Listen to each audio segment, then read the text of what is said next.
Assalamualaikum warahmatullahi wabarakatuh.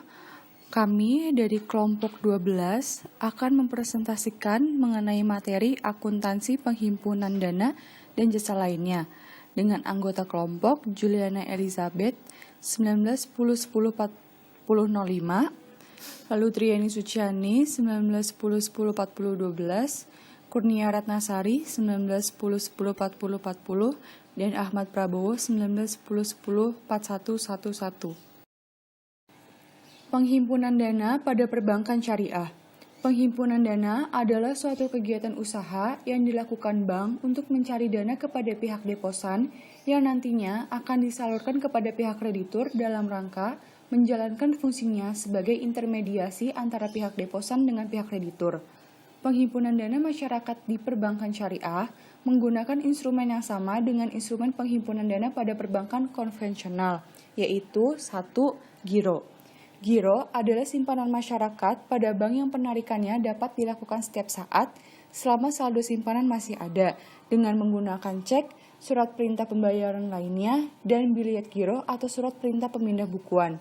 Yang kedua, tabungan. Tabungan adalah simpanan pihak ketiga kepada bank yang penarikannya dapat dilakukan setiap saat sesuai dengan syarat-syarat tertentu. Dan yang ketiga, deposito. Deposito adalah salah satu jenis tabungan yang dibuka oleh bank untuk para nasabah atau masyarakat yang jangka waktu penarikannya mempunyai periode tertentu seperti 1 bulan, 3 bulan, 12 bulan, dan seterusnya. Penghimpunan dana prinsip wadiyah. Wadiyah dapat diartikan sebagai titipan dari satu pihak ke pihak lain, baik individu maupun badan hukum yang harus dijaga dan dikembalikan kapan saja jika penyimpan menghendakinya. Tujuan dari perjanjian tersebut adalah untuk menjaga keselamatan barang itu dari kehilangan, kemusnahan, kecurian, dan sebagainya.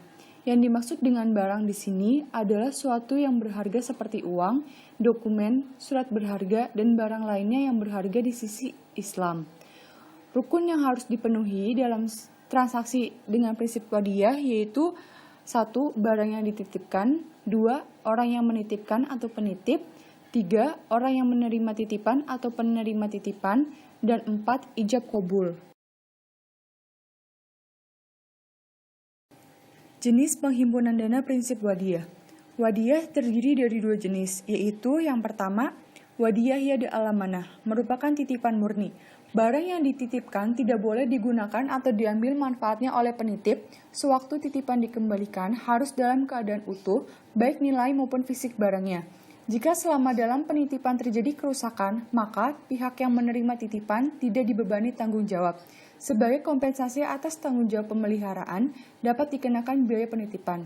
Dan yang kedua, ada wadiyah yada ad-damanah, merupakan pengembangan dari wadiyah yada al-amanah yang disesuaikan dengan aktivitas perekonomian. Penerima titipan tidak diberi izin untuk menggunakan dan mengambil manfaat dari titipan tersebut. Penyimpan mempunyai kewajiban untuk bertanggung jawab terhadap kehilangan atau kerusakan barang tersebut. Semua keuntungan yang diperoleh dari titipan tersebut menjadi hak penerima titipan. Sebagai imbalan kepada pemilik barang atau dana dapat diberikan semacam intensif berupa bonus yang tidak disyaratkan sebelumnya. Selanjutnya, saya Juliana Elizabeth dengan NPM 1910104005 akan melanjutkan presentasi dari teman saya, yaitu mengenai penghimpunan dana prinsip mudrahabah.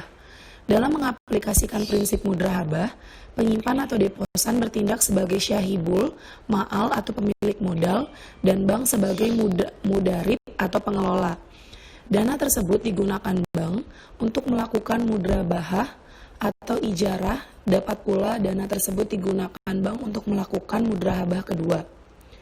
Hasil usaha ini akan dibagi hasilkan berdasarkan nisbah yang disepakati. Dalam hal bank menggunakannya untuk melakukan mudrahabah kedua, maka bank bertanggung jawab penuh atas kerugian yang terjadi. Rukun mudrahabah terpenuhi sempurna bila ada: yang pertama ada mudarib, yang kedua ada pemilik dana, yang ketiga ada usaha yang akan dibagi hasilkan, yang keempat ada nisbah, dan yang kelima ada ijab kabul.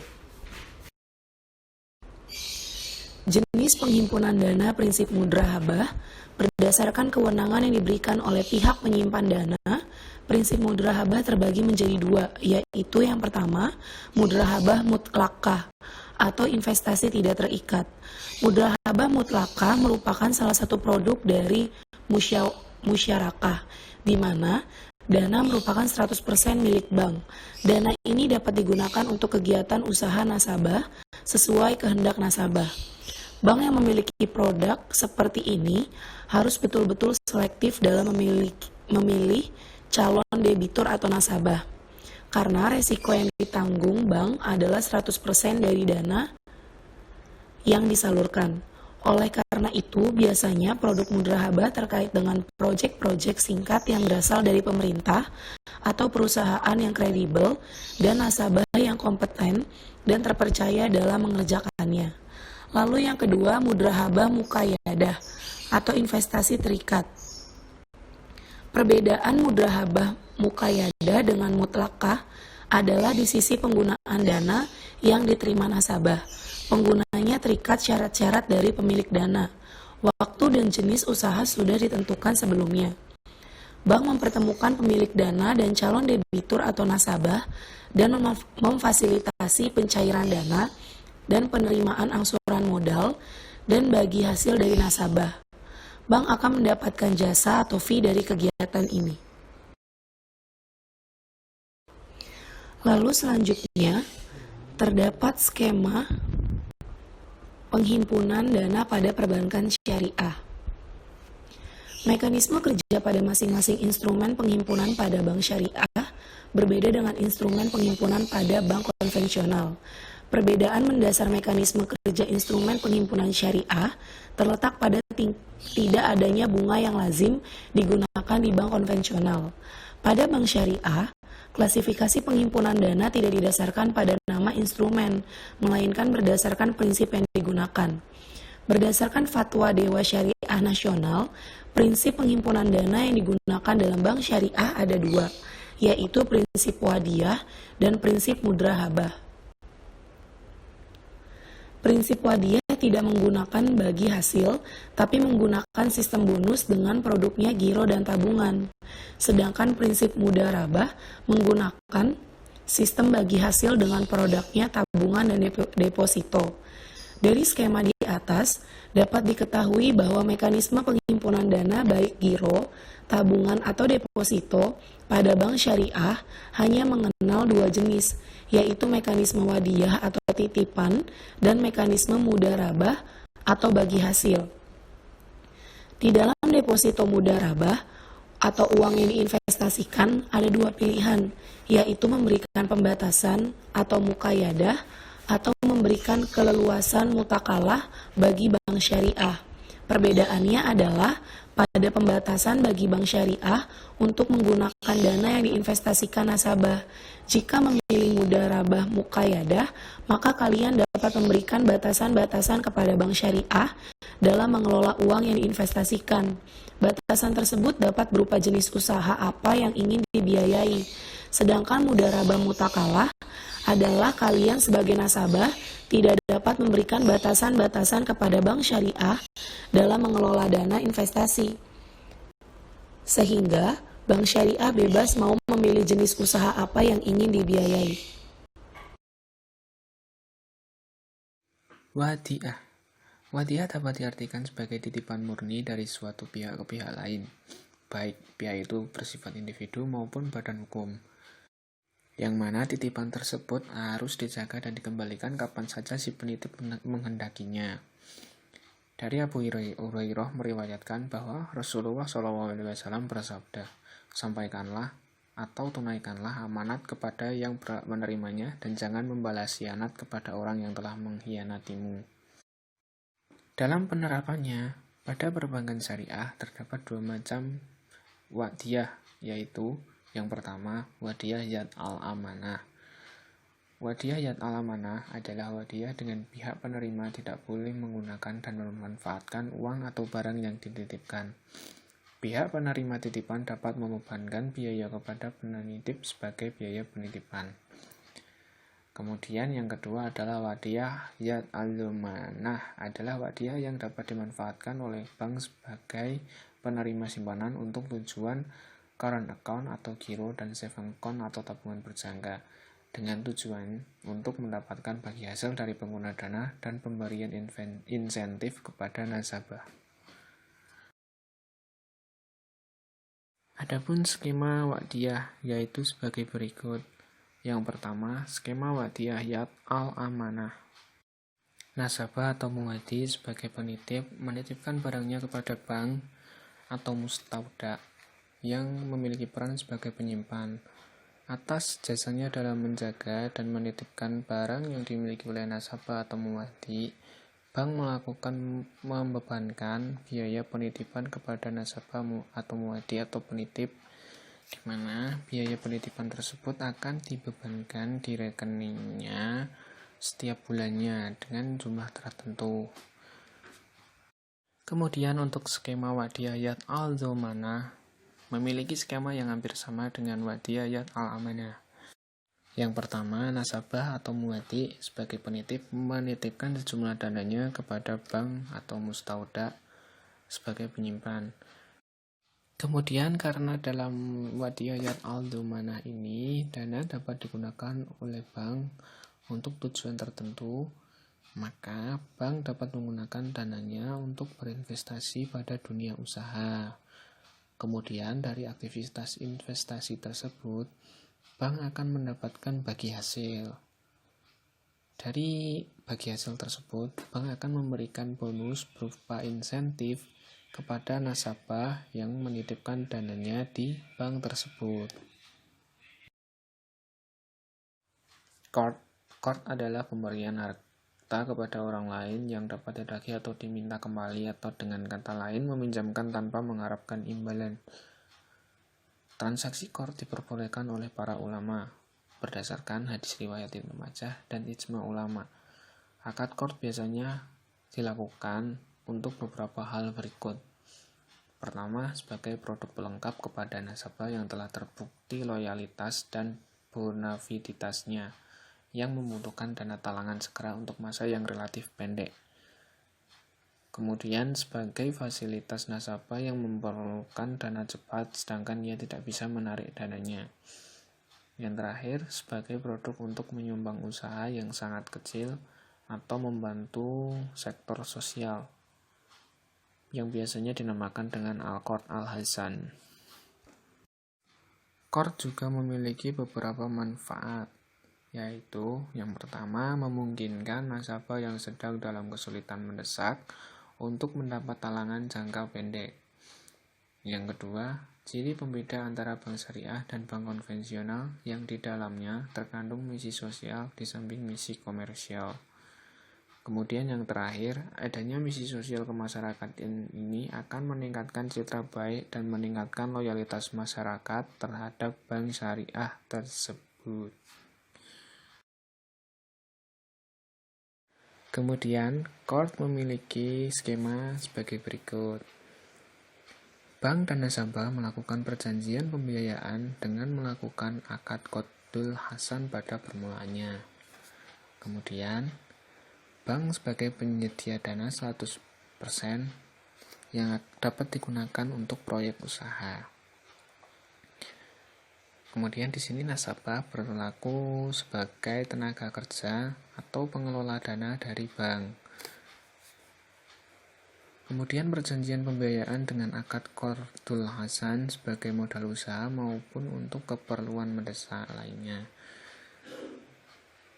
Dari proyek usaha tersebut atau modal usaha tersebut, keuntungan yang didapatkan 100% menjadi milik nasabah. Bank hanya akan mendapatkan pengembalian modal usaha 100% tanpa adanya keuntungan. Sarf adalah perjanjian jual beli suatu valuta atau mata uang dengan valuta yang lainnya, baik yang sejenis maupun tidak sejenis, seperti jual beli emas dengan emas, perak dengan perak, atau emas dengan perak dan perak dengan emas, baik berupa emas perak perhiasan maupun sebagai alat tukar.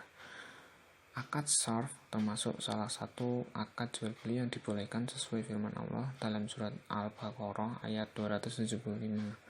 Dalam pertukaran mata uang asing, memiliki 4 rukun, yaitu serah terima sebelum iftirak atau berpisah, atamasul atau sama rata, nilainya sama, tidak ada perbedaan, kemudian pembayaran dengan tunai, dan tidak mengandung akad khiyar syarat. Sedangkan prinsip dari sarf adalah tidak ada unsur riba, sama nilainya, sama ukurannya menurut ukuran syarat al-tagabul atau sama-sama tunai di masjid akad, dan yang terakhir saling merelakan atau al-taradi. Kemudian untuk skema sarf sendiri sebagai berikut. Yang pertama, penjual dan pembeli melakukan akad sarf dan menyepakati adanya akad sarf. Kemudian pembeli menyerahkan valuta kepada penjual. Dan selanjutnya penjual menyerahkan valuta lain kepada pembeli. Selanjutnya, saya Kurnia Ratnasari akan melanjutkan materi mengenai hiwalah. Hiwalah berasal dari kata tahwil yang berarti intikal atau perpindahan. Yang dimaksud di sini adalah memindahkan barang dari tanggungan orang yang berhutang atau muhil menjadi tanggungan orang yang berkewajiban membayar hutang atau muhal alai. Dalam hukum perdata, hiwalah adalah serupa dengan lembaga pengambil alihan hutang atau lembaga pelepasan utang atau penjualan utang atau lembaga kreditor atau penggantian debitor. Karakteristik hiwalah. Dalam PSAK nomor 59 tentang akuntansi perbankan syariah, paragraf 150 menjelaskan, karakteristik hiwalah adalah pemindahan atau pengalihan hak dan kewajiban baik dalam bentuk pengalihan piutang maupun utang, dan jasa pemindahan atau pengalihan dana dari satu entitas kepada entitas lain. Landasan fikih dan fatwa DSN tentang akad hiwalah yang pertama, landasan Al-Hadis, yang kedua fatwa DSN nomor 12/DSN strip MUI _4 _2000 tentang hiwalah. Skema hiwalah. Yang pertama, pihak yang memberi piutang menyuplai barang kepada pihak yang berpiutang atau pembeli. Kemudian, pihak yang memberi piutang memberikan invoice kepada bank yang berisi jumlah piutang yang dimiliki oleh pembeli yang harus dibayarkan oleh pihak bank. Yang ketiga, bank membayar kepada pihak yang memberi piutang sejumlah piutang yang dimiliki oleh pembeli. Yang keempat, bank menagih kepada pihak yang berpiutang. Yang terakhir, pihak yang berpiutang membayar kepada bank. Ketentuan umum dan teknis penerapan hiwalah dalam praktik perbankan syariah. Yang pertama, dalam praktik perbankan syariah, fasilitas hiwalah lazimnya membantu supplier mendapatkan modal tunai agar dapat melanjutkan usahanya. Bank mendapatkan ganti biaya atas jasa pemindahan piutang. Yang kedua, untuk mengantisipasi resiko kerugian yang akan timbul, bank perlu melakukan penelitian atas kemampuan pihak yang berutang dan kebenaran transaksi antara yang memindahkan dengan yang berutang. Yang ketiga, karena kebutuhan supplier akan likuiditas, maka ia meminta bank untuk mengambil alih piutang. Bank akan menerima pembayaran dari pemilik proyek. Kemudian pengakuan dan pengukuran hiwalah. PSAK nomor 59 tentang akuntansi perbankan syariah paragraf 51 menjelaskan pengakuan dan pengukuran transaksi hiwalah sebagai kegiatan bank syariah berbasis imbalan sebagai berikut. Pendapatan dan beban yang berkaitan dengan jangka waktu diakui selama jangka waktu tersebut. Pendapatan dan beban yang tidak berkaitan dengan jangka waktu diakui pada saat terjadinya transaksi dalam periode yang bersangkutan. Rahan. Menurut bahasa, rahan artinya tetap dan lestari, seperti juga dinamai al-habsu artinya penahan. Seperti dikatakan nikmatun rahinah, artinya karunia yang tetap dan lestari. Teknisnya, rahan menahan salah satu harta milik si peminjam sebagai jaminan atas pinjaman yang diterimanya. Barang yang ditahan tersebut memiliki nilai ekonomis. Pihak yang menahan memperoleh jaminan untuk dapat mengambil kembali seluruh atau sebagian piutangnya. Rahan adalah semacam jaminan utang atau gadai. Tujuannya untuk memberi jaminan pembayaran kembali kepada bank dalam memberikan pembiayaan. Landasan fikih dan fatwa DSN tentang akad rahan yang pertama, Quran Surat Al-Baqarah ayat ke-283. Yang kedua, hadis riwayat Bukhari dan Muslim. Yang ketiga, fatwa DSN nomor 25/DSN strip MUI _3 _2002 tentang rahan. Yang keempat, Fatwa DSN nomor 26-DSN-MUI-3-2000 tentang rahan emas. Yang ketiga, Fatwa DSN nomor 68-DSN-MUI-3-2008 tentang rahan tasjili. Skema rahan atau gadai. Nasabah menggadaikan barangnya kepada bank. Bank kemudian mentaksir barang gadai tersebut untuk menentukan besaran pembiayaan yang bisa didapat oleh nasabah. Kemudian nasabah mendapatkan pembiayaan sesuai kesepakatan. Pengakuan dan pengukuran rahan. Yang pertama, melalui bank, nasabah dapat menggunakan barang tertentu yang digadaikan dengan tidak mengurangi nilai atau merusak barang yang digadaikan. Yang kedua, apabila nasabah wans prestasi, bank dapat melakukan penjualan barang yang digadaikan atas perintah hakim. Yang ketiga, nasabah mempunyai hak untuk menjual barang tersebut dengan seizin bank. Yang keempat, bila hasil penjualan tersebut ternyata lebih kecil dari kewajibannya, maka nasabah menutupi kekurangan tersebut.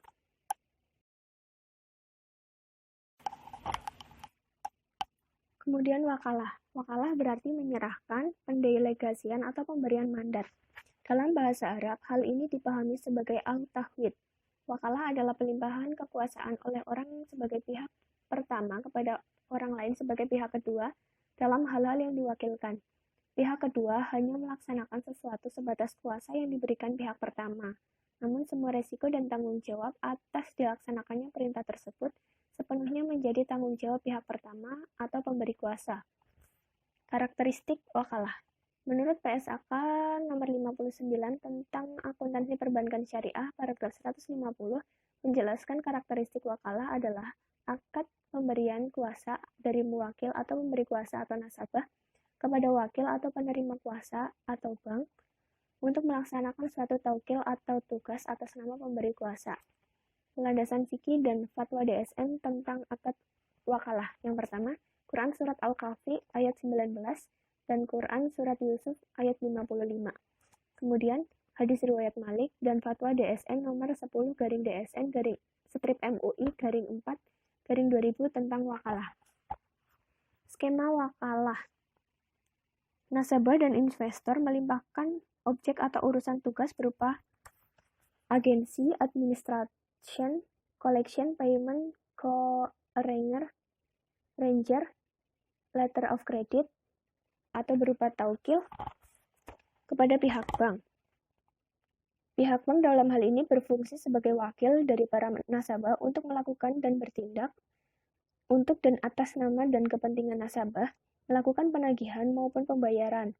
Apabila pihak bank telah menjalankan instruksi tersebut sesuai dengan batas-batas umum dan prinsip operasional perbankan yang berlaku, maka apabila penagihan tidak berhasil atau pengiriman uang tidak sampai kepada pihak penerima, maka pihak bank tidak dapat dituntut tanggung jawabnya.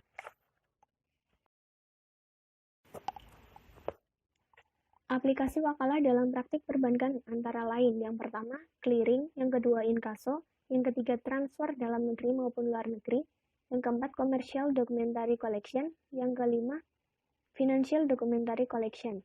Pengakuan dan pengukuran wakalah. PSAK nomor 59 tentang akuntansi perbankan syariah paragraf 151 menjelaskan pengakuan dan pengukuran transaksi wakalah sebagai kegiatan bank syariah berbasis imbalan sebagai berikut. Pendapatan dan beban yang berkaitan dengan jangka waktu diakui selama jangka waktu tersebut. Pendapatan dan beban yang tidak berkaitan dengan jangka waktu diakui pada saat terjadinya transaksi dalam periode yang bersangkutan. Kafalah. Kafalah merupakan jaminan yang diberikan oleh penanggung atau kafil kepada pihak ketiga dalam rangka memenuhi kewajiban yang ditanggung atau makfulanhu apabila pihak yang ditanggung cedera janji atau wans prestasi. Landasan fikih dan fatwa DSN tentang akad kafalah. Yang pertama, Quran Surat Yusuf ayat 72. Yang kedua, hadis riwayat Bukhari. Yang ketiga, fatwa DSN nomor 11-DSN-MUI-4-2000 tentang kafalah. Karakteristik kafalah. PSAK nomor 59 tentang akuntansi perbankan syariah, paragraf 150, menjelaskan karakteristik kafalah adalah akad pemberian jaminan yang diberikan oleh kafil kepada makful dan peminjam bertanggung jawab atas pemenuhan kembali suatu kewajibannya menjadi hak penerima jaminan. Jenis-jenis kafalah, ada kafalah al-munjazah, ada kafalah bit taslim, kafalah bin nafs, dan kafalah bil mal. Skema al-kafalah, bank sebagai lembaga keuangan menjamin pihak yang ditanggung atau nasabah dengan menyerahkan jaminan kepada tertanggung. Apabila di kemudian hari nasabah cider janji atau wanis prestasi, nasabah atau pihak yang ditanggung memiliki kewajiban kepada pemilik proyek untuk menyelesaikan pekerjaannya sesuai perjanjian kerja yang telah disepakati antara pihak yang ditanggung dengan pihak tertanggung.